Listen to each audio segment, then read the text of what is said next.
Prime minister Narendra Modi నేతృత్వంలో కేంద్ర ప్రభుత్వం ఏప్రిల్ 7 ఈ రోజు కీలక ప్రకటన చేసింది. అదేంటంటే దేశవ్యాప్తంగా పెట్రోల్, డీజిల్ పై ఎక్సైజ్ డ్యూటీని లీటర్కు ₹2 చొప్పున పెంచింది. ఈ నిర్ణయం వల్ల సామాన్య ప్రజలకు మరింత భారం పడే అవకాశం ఉందని తెలుస్తుంది.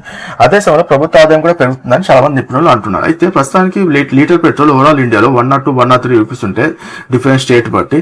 సో ఈ ₹2 పెంచడం వల్ల అది 103 ఉంటే 105 వరకు వెళ్తుంది అన్నమాట పెట్రోల్ రేట్. సో దీనివల్ల ఏంటంటే ఎక్సైజ్ డ్యూటీ పెంపు ఇప్పటికీ ఉన్న ఆర్థిక ఒత్తిడి మధ్య వస్తుండడంలో రవాణా ఖర్చులు, వస్తువుల ధరలు పెరిగే అవకాశం ఉందని ఆందోళన వ్యక్తమవుతున్నాయి. ఒకవైపు అంతర్జాతీయంగా ఇంధన ధరలు భారీగా పతనం అవుతుంటే మరి డొమెస్టిక్ దేశంగా ఇప్పుడు ఎక్సైజ్ డ్యూటీ పెంచడం కామెడీ అనమాట. క్రూడ్ రేట్లు 2025 స్థాయికి పడిపోయాయి. ఈ రేట్లు తగ్గుతాయి అని అనుకుంటే ఇప్పుడు ₹2 పెంచి కేంద్ర ప్రభుత్వం వాళ్ళ జోబులు వేసుకుని చాలా మంది చెప్తా ఉన్నారు అనమాట.